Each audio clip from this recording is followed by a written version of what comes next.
Good morning, watch nerds. Now watch carefully, because I believe this is a champagne watch at a Prosecco price.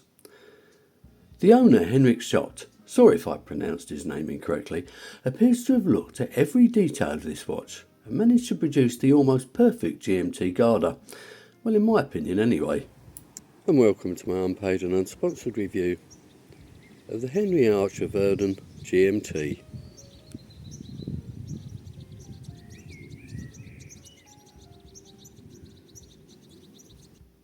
Henry Archer are a Danish microband, and the word Verden means world in their mother tongue.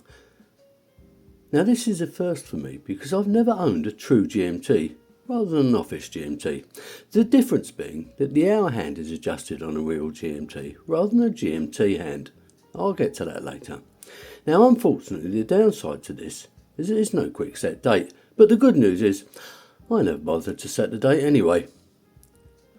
What was a pleasant surprise when it arrived is that the indices and the hands are gilt in colour, because from the website's pictures they look silver. I just think gilt against the black looks absolutely brilliant. Anyway, here are some pictures to get you started.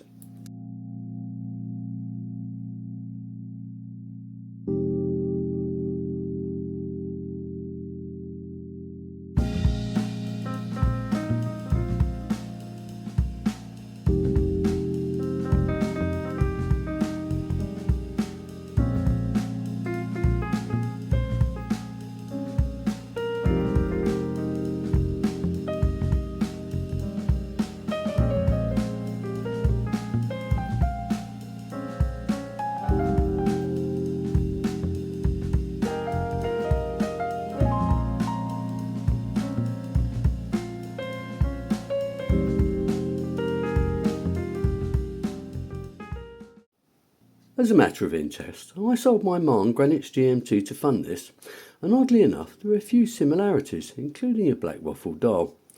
The Marne was a lovely watch, but it had been with me for a while, and it was time to go. It's now on the way to the good old USA.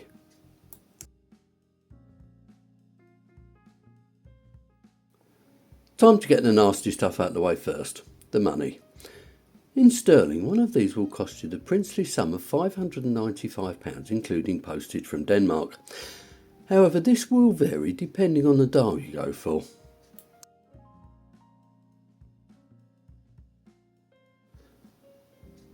The website says it includes VAT, but I'm not sure if that's just within the EU, so don't forget to include some duty on top of that.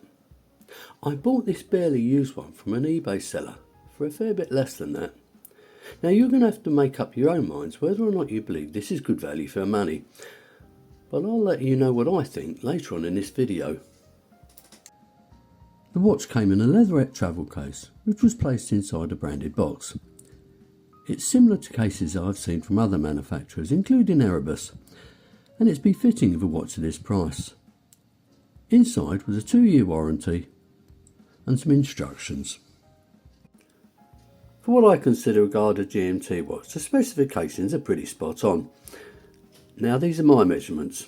Now the case is 39mm, the lug width is 20mm, the depth a fraction under 12.5mm, which includes a flat sapphire crystal with AR coating, and the lug to lug is 46.5mm.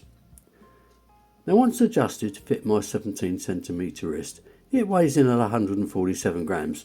Now in my opinion the watch wears to size, possibly even a little smaller. Now the movement inside is the Myota 9075, which as mentioned is a true or traveller's GMT. In actual fact it's the GMT version of the 9015 and 9039, which are excellent calibers. It's a 4Hz movement that ticks away at 28,800 beats per hour, hacks, hand winds, and it's got a power reserve of about 42 hours. Now regulated correctly, these can be very accurate and they're renowned for being extremely reliable. This one is presently running at 0 seconds a day, which is exceptional. Now I don't know if Henry Archer regulate their watches before they leave the factory, but I suspect they do. So let's see what the time grapher thinks of it. There we go, an excellent beat error, an amplitude which is right for this particular movement, and a very good rate. I love this screw down 7mm crown because it's nicely knurled, it's signed, and it's got this gilt insert. It operates the movement perfectly and the engagement is actually very good. Okay, so this is how it works. Unscrew the crown to the first position and then you can hand wind it out to the second position, and that will just move the hour hand. And of course, if you keep advancing it, it will change the date as well. Once more, and everything moves in unison. That's simple.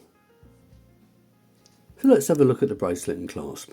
Now, as you can see, it's got a 3-link oyster style bracelet, which is a bit generic and, dare I say, a bit boring. That said, when these bracelets are well made, they're generally very comfortable, and this one is very well made. Now, it's got solid female end links that fit perfectly to the case, with quick release spring bars for convenience. And it tapers down from 20mm to 16mm, then back up to 18mm for the clasp. Now, the brushing and finishing is excellent, with no sharp corners, and the polished bevels give it a little bit of pop. Just to make life easier, it's got screw pins for adjustment. The clasp suits the watch beautifully. It is of the on-the-fly variety. It's also fully milled. It's nicely brushed and polished with the Henry Archer logo. Now, all in all, the bracelet and clasp combination are excellent. I've got no real complaints. Now, I believe this could be a bit of a strap monster. So here's a bit of a fashion show.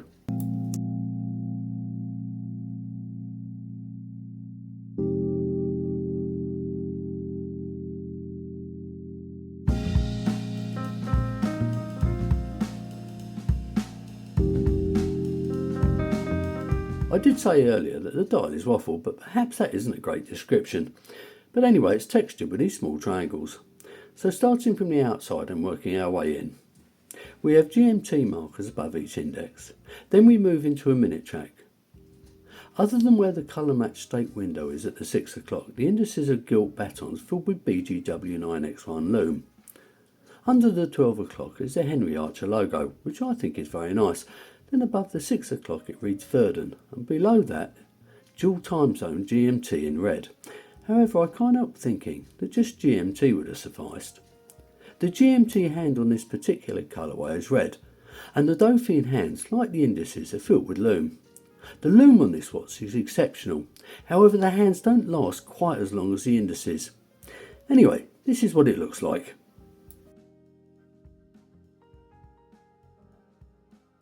The case and its finishing is top notch and comparable with what you may find on, say, a Christopher Ward. Now, the top of the bezel is circularly brushed and there is polished chamfer which then leads down to the brushed sides. Now, the tops of the lugs have got vertical satin brushing before we then get down to the highly polished chamfer that separates the horizontally brushed sides. Now finally, the underturn is also polished, which is a testament to the detail of this case.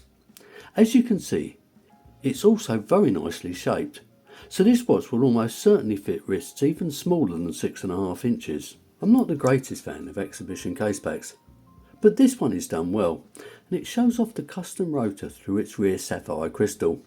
Did you hear that, Seiko? It's got a sapphire crystal on the rear. It's screwed down with 6 screws, which helps aid its impressive water resistance of 200 metres. As you would expect, there is some basic information engraved around the sides. Well, I think I've covered everything now, so what do I think of the Henry Archer Verden GMT?